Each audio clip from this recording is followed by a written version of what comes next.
Selamat pagi petani-petani Kalimantan.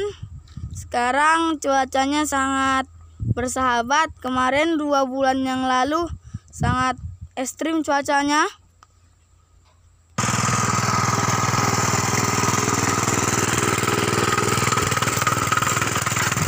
Nah, itu bapakku mau proses pengadukan pupuk kandang.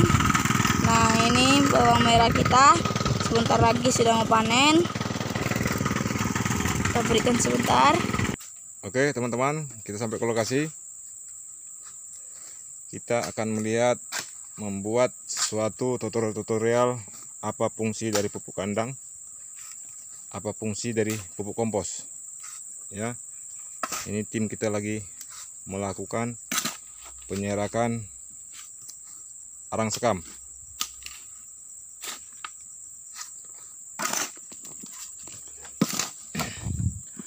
Arang sekam yang baik, dia jangan sempat menjadi debu, ya. Karena kalau menjadi debu sama aja dia itu semen, ya.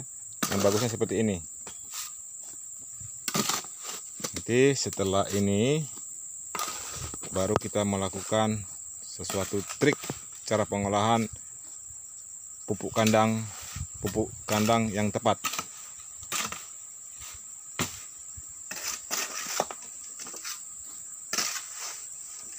Sudah, Paul? Ya. Oke. Ini kita buat rumusnya 1-1-1. Ini ada 3 bahan baku, ya. Arang sekam, pupuk kandang, dan kompos. Ya. Kita akan melakukan cara pengadukannya.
Oke, petani-petani Indonesia ataupun yang saya hormatin, pagi ini kita membuat satu ringkasan apa fungsi dari pupuk kandang. Ya, antara perbedaan pupuk kandang dan pupuk kompos. Di sini kita melakukan fermentasi di angka 2 bulan. Ini bahan bakunya pupuk sapi, kompos, dan arang sekam, ya. Nah, dan itu bahan bakunya. Jadi di sini kita melakukan fermentasi di angka 2 bulan. Semakin lama fermentasi itu semakin bagus. Cara melihat fermentasi yang sudah matang itu akan ada ciri khasnya, ya. Satu seperti ini. Di saat kita cium, dia tidak mengeluarkan gas amoniak, tidak menyengat. Inilah yang dikatakan pupuk yang sudah matang, ya. Setelah itu dia diginikan, dia tidak menimbulkan ada sesuatu kehangatan, ya. Dia sudah dingin. Nah, jadi kita harus mengerti apa dampak pupuk kandang yang tidak matang ke media tanaman kita. Di saat kita tidak melakukan pemakaian pupuk kandang yang tidak matang, itu akan menjadi bumerang untuk tanaman kita nanti. Contohnya seperti ini. Kalau fermentasi itu tidak sempurna, otomatis disinilah nanti terjadinya sesuatu bumerang kepada tanaman kita. Di saat kita tanam, dia sudah mulai meranjak vegetatif sampai ke generatif, tiba-tiba dia kena serangan layu fusarium. Itu bisa faktor dari pemakaian pupuk kandang yang tidak sempurna, ya. Karena bakteri pembunuh, bakteri perusak, dia belum sempat jinak dan dia akan berkembang di media tanam kita. Jadi dengan arti kata, kita sebagai petani harus mempunyai trik masing-masing, ya. Kita di sini untuk berbagi pengetahuan, ya, karena petani itu tidak ada yang master, tidak ada yang hebat. Cuma kita berkolaborasi bagaimana antara pengetahuan kita, pengetahuan orang lain, kita kolaborasikan, saling berbagi. Jadi untuk pemakaian penggunaan pupuk kandang itu terbagi-bagi. Kita harus mengerti apa yang dimaksud itu kompos, apa yang dimaksud itu pupuk kandang. Pupuk kandang itu bisa disebut pupuk kandang itu melalui proses pencernaan. Itulah yang dimaksud pupuk kandang dari sapi, kambing, ayam dan lain-lain termasuk manusia, ya. Itulah yang disebut pupuk kandang, ya. Yang disebut pupuk kompos itu adalah dari sisa-sisa tanaman, rerumputan atau bahan-bahan baku organik yang jatuh dari entah berbentuk daun, berbentuk batang-batang kayu, itu yang disebut pupuk kompos. Jadi ada perbedaan. Nah, di sini kita memakai pupuk sapi dan kompos, ya, dari sisa-sisa tanaman kita kolaborasikan di 3 jenis untuk menambah kesuburan tanah tersebut. Karena di dalam kandungan pupuk kandang ini bermacam-macam, bukan cuma MPK, ya, dia berbentuk senyawa, ya, mau itu makro ataupun mikro. Nah, jadi untuk pemakaian pupuk kandang, kalau bisa sih saya kasih saran, itu yang lebih bagus kambing sama sapi. Kalau ayam sih saya kasih saran jangan.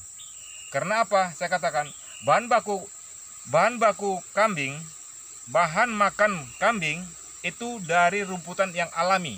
Begitu juga sapi, bahan baku pakannya itu dari alami, ya, tergantung ternak sapinya. Kalau ternak sapi modern itu berbahaya juga. Kenapa saya katakan pupuk kandang ayam itu tidak bagus? Karena kita ambil simulasinya bahwasanya bahan pakan dia ayam ras, ya, ayam ras ataupun ayam putih, ya. Bahan baku dia, minumannya dari pakannya itu dari berbagai jenis-jenis kimia, ya. Justru maka itu akan membahayakan media tanam kita untuk tanaman berkelanjutannya. Kenapa? Di saat kita buat aplikasi pupuk kandang ayam, dari awal memang dia bagus, tapi untuk ronde kedua dia media tanam kita sudah rusak. Nah, jadi di sini kita harus memahami pupuk kandang yang bagus dan yang tidak, ya. Pemakaian pupuk kandang yang sangat berlebih itu justru membaguskan media tanah kita. Kalau bisa sih saya kasih saran pemakaian pupuk anorganik yang disebut itu pupuk kimia, kalau bisa sih ditekan seminim mungkin. Karena apa? Karena pemakaian pupuk anorganik yang berlebih itu akan mencekal atau membacklist mikroba pengurai di dalam media tanam kita. Kenapa? Mikroba itu tidak mau lagi hidup, ya. Kalau kita memakai pupuk organik seperti ini, mikroba itu senang dan dia akan mengurai, ya. Setelah dia urai, diserap oleh tanaman, makanya tanaman kita subur-subur. Apalagi khususnya Kalimantan, ya. Kalimantan ini lahan tidur yang berbagai cara kita mengolahnya, mengaplikasikan pupuk-pupuk organik, olahan sendiri, racikan sendiri. Makanya bawang merah bisa di Kalimantan Tengah. Ya, makanya jangan takut dan jangan pernah gentar bahwasanya bawang merah tidak bisa di Kalimantan. Bisa. Ya, tergantung manusianya. Oke. Salam dari saya para petani-petani Kalimantan Tengah, termasuk petani-petani Indonesia, tetap semangat. Salam dari saya. Hora!